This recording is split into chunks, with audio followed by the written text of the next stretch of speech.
retour à l'hôtel, terminer la journée avec Dieu. Autant il est important de commencer la journée avec Dieu, qu'il est tout aussi important de terminer la journée avec Dieu. Jour 6 de nos 10 jours de prière. Le thème des méditations d'aujourd'hui, c'est le combat de prière. Le combat de prière, c'est aussi pour nous une occasion de nous rappeler que si nous avons commencé le matin avec Dieu dans la prière, nous avons également le devoir de terminer la journée avec Dieu dans la prière.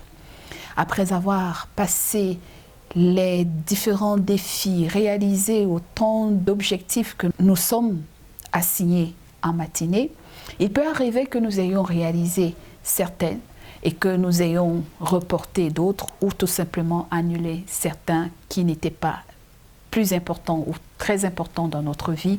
Mais le soir, lorsque nous rentrons, nous avons un instant, après avoir fait le bilan avec la famille, prendre les nouvelles de tous, quand nous entrons dans notre intimité du soir avec Dieu, il est tout aussi important pour nous de faire notre prière vespérale, c'est-à-dire la prière du soir.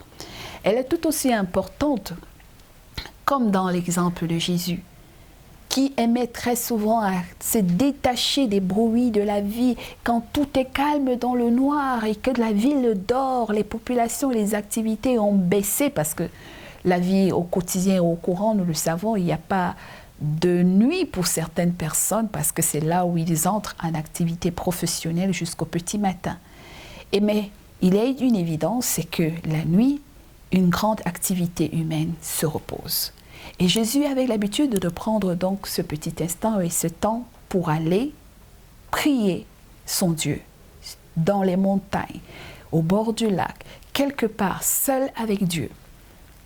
Est-ce que nous avons aussi l'habitude de prendre de tels risques ou de tels moments de consécration avec Dieu dans nos prières nocturnes? Avons-nous déjà fait l'expérience d'ailleurs des prières nocturnes exceptionnelles avec Dieu?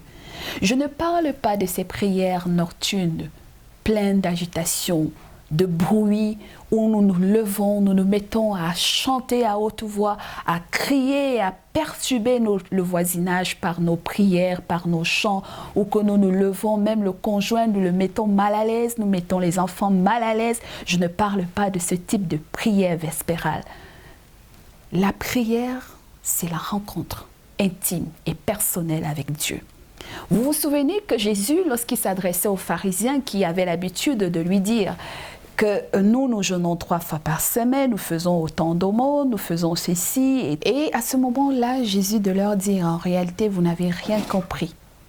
Lorsque vous voulez véritablement rencontrer Dieu dans votre intimité, et lorsque vous voulez consacrer véritablement votre vie à Dieu, il est important que vous vous enfermez vous allez dans votre maison, vous vous enfermez dans votre chambre et vous priez Dieu dans le secret, afin que personne ne sache ce que vous êtes en train de raconter à votre ami secret. Et comme Jésus savait qu'il pouvait être perturbé de temps à autre par quelques bruits ou que par quelque agitation autour de lui, il préférait lui aller très loin, comme sur le mont des Oliviers. Prier à Gethsémane alors qu'il devait affronter la croix, l'opprobre et l'ignominie. Lorsqu'il allait se réfugier également sur le mont des Oliviers à un moment donné où il a demandé à Dieu de l'aider, de le conduire dans son nouveau ministère. Nous nous souvenons qu'il est même allé jusque dans le désert où il a été transporté par le Saint-Esprit après son baptême. Dans le livre de Luc, chapitre 6, le verset 12, la parole de Dieu dit: en ces jours-là, Jésus s'en alla prier dans la montagne. Il passa toute la nuit à prier Dieu.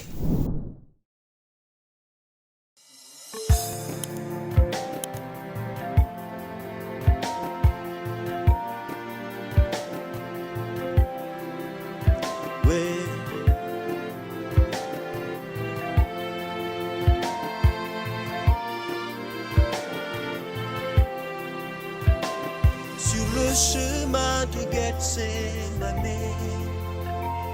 brillait la lune sous un ciel sans nuage. On vit le visage de ce condamné. C'est Jésus qu'avaient vu les rois mages silencieux. anxieux. Son âme saisie de tristesse jusqu'à la mort portait les péchés de toute l'humanité. À chaque pas lui coûtait un pénible effort. Tristesse dans le ciel, c'est l'heure d'abandonner le Fils unique, le Prince de l'univers. À contre-cœur, Dieu voit son Fils prosterné, gémissant de douleur jusqu'à la mort. Dieu ne fait rien, il ne fait rien, car la destinée du monde en dépend. Lui qui a tant aimé le monde, c'est pourquoi il se retient d'arrêter son Fils sur cette pente. C'est pourquoi cette agonie, ne veux-tu pas donner ton cœur? C'est à toi qu'il donne sa vie. Viens saisir ce geste sauveur. N'entends-tu pas ce cri? Jésus gémit aux blessures, il se livre pour toi. Jésus frémit, ne veux-tu pas lui donner ton cœur? Ne veux-tu pas saisir le Sauveur?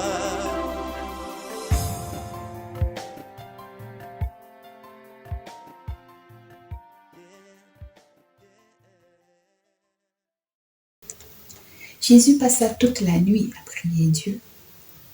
Ce n'est certainement pas le même rituel que Dieu nous demande à faire pour parler à Dieu. Ce n'est pas la durée du moment de prière qui fait la puissance de notre prière, mais c'est l'instant clé. Jésus avait besoin de se ravitailler puissamment et profondément de la grâce de Dieu. Il peut nous arriver de prier toute une nuit. C'est aussi excellent et bon pour notre propre spiritualité. Mais il peut arriver également que nous nous levions et que nous ayons tout simplement un moment précis de 30 minutes, de 15 minutes, d'1 heure ou de 2 heures avec Dieu, intimement avec lui, nous lui posons nos problèmes les plus profonds pour laisser le Seigneur se révéler avec puissance et gloire dans notre vie et de nous montrer les réponses dont nous avons besoin. Vous savez que la nuit, c'est un temps de combat spirituel, où les forces du mal s'agitent plus que tout jamais, où elles s'activent entre le combat spirituel qui se passe entre les forces du bien et les forces du mal pour préparer l'activité humaine du lendemain sont souvent très intenses. Parce que c'est à ce moment-là que presque tout se décide dans l'univers. Le cloisonnement des étoiles, des ondes positives et négatives agitent le monde. Alors que la Terre tourne, beaucoup de choses se passent généralement la nuit. Et quand vous vous levez la nuit pour prier à des heures spécifiques, je nous rassure, vous verrez la puissance de Dieu se révéler dans beaucoup d'aspects de votre vie. Et même les prières les plus efficaces en termes de combat spirituel sont les meilleures que nous puissions opérer dans la nuit, dans le secret, seul avec Dieu. Nous n'avons pas besoin de nous lever et de faire les bruits pour perturber le conjoint ou la conjointe qui dort dans notre chambre, ou même les enfants, ou même le voisinage. Ce n'est pas le bruit que nous faisons qui rend accessible la voix de Dieu, puisque Dieu vous entend parler dans le cœur. Il peut lire dans votre cœur ce dont vous avez besoin. Donc vous n'avez pas besoin de vous agiter, ni de crier, ni de parler à haute voix ou de jacasser. Ce dont vous avez besoin, c'est de répandre votre cœur dans le silence à Dieu et de lui dire votre objet de supplication. Et à un moment donné, vous sentirez la puissance de Dieu se manifester même en vous au point où quand vous sortirez de ces séquences de méditation, vous aurez l'impression d'avoir eu des grelots de sang qui coulaient de vous et le Saint-Esprit lui-même intercédait en votre faveur comme il a fait pour Jésus lorsqu'il devait affronter la croix à Golgotha. Un moment de prière la nuit c'est très important. Il nous délivre des assauts de l'ennemi, des attaques de ce que nous ignorons. Il défraie les chemins et prépare pour nous les roses sentiers que Dieu trace pour notre chemin le lendemain. Si nous multiplions ces instants nocturnes et vespérales de prière avec Dieu, il y a de fortes chances que nous verrons les mystères de beaucoup de choses qui nous échappent dans le naturel se réaliser, parce que tout commence dans le spirituel avant de se manifester dans le physique. Apprendre à rencontrer Dieu la nuit ou toute la nuit, c'est le combat spirituel le plus extraordinaire que vous pourrez marquer dans votre vie et réclamer la puissance, l'autorité et la victoire de Dieu dans vos vies et la vie des personnes pour qui vous priez.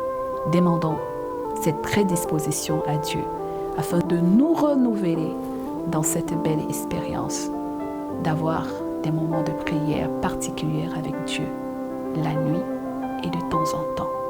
Que Dieu nous aide à reconstruire cette partie de notre vie. Nous allons lui demander son secours par la prière, comme d'habitude. Ô Dieu, la plupart d'entre nous n'ont jamais prié une nuit entière. Certains ont du mal à prier plus de 30 secondes. Ce n'est pas la durée de la prière qui te rend attentif à nos requêtes. C'est dans la communion avec toi que nous sommes renforcés, aidés, conduits, convaincus, guidés et bénis. Apprends-nous à prier et à faire de ce temps privilégié avec toi une priorité, à la fois individuelle et en tant que famille ou église. Puissions-nous arriver au point où notre temps de prière soit plus long que le temps passé sur nos téléphones, devant nos téléviseurs ou concentrés sur d'autres distractions. Fais de nous des combattants de prière au nom de Jésus-Christ. Amen.